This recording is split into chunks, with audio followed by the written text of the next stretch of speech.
Junior NTR బయటికి వస్తే సందడి సందడి ఉంటుంది కదండి. అలాంటి హడావుడే రాజమండ్రి ఎయిర్పోర్ట్ లో శుక్రవారం చోటు చేసుకుంది. కుటుంబ సభ్యులతో కాకినాడకు వచ్చాడు తారక్.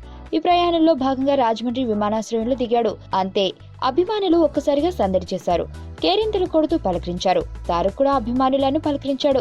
ఆ తర్వాత రాజమండ్రి నుంచి కాకినాడకు పయనమయ్యాడు. ఇంతకీ ఉన్నట్టుండి హఠాత్తుగా కాకినాడలో తారక్ ఎందుకు ప్రత్యక్షమైనట్టు అనే అనుమానం కలగడం సర్వసాధారణం. ఉన్నట్టుండి ఒకేసారి కాకినాడలో తారక్ ను చూసిన అభిమానులు కూడా ఇదే విషయమే చర్చించుకుంటున్నారు. ఏదైనా కొత్త సినిమా షూటింగ్ కోసం కాకినాడ వచ్చాడా అనుకుంటే కొత్త సంవత్సరంలోనే తారక్ తదుపరి చిత్రం మొదలయ్యేట్టుగా ఉంది. ప్రస్తుతానికైతే ఆ సందడి కనిపించడం లేదు. ఇంతకీ కాకినాడకు తారక్ వచ్చిన కారణం ఏంటంటే అక్కడ కుటుంబ కార్యక్రమం జరిగింది. హరికృష్ణ మనవడు మాస్టర్ నందమూరి తారక రామారావుకు పంచకట్టు ఫంక్షన్ కాకినాడలో జరిగింది.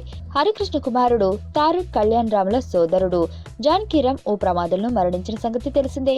ఆయన కుమారుడే మాస్టర్ ఎన్టీఆర్. దానవీర సూరకర్ణ అనే చిత్రంలో కూడా ఈ కుర్రాడు నటించాడు. కాకినాడలో జరిగిన ఈ ధోతి సెరమనీకి తారక్ కుటుంబంతో పాటు కళ్యాణ్ రామ్, హరికృష్ణలు కూడా హాజరయ్యారు. సో కాకినాడకు తారక్ వచ్చిన కారణం అది.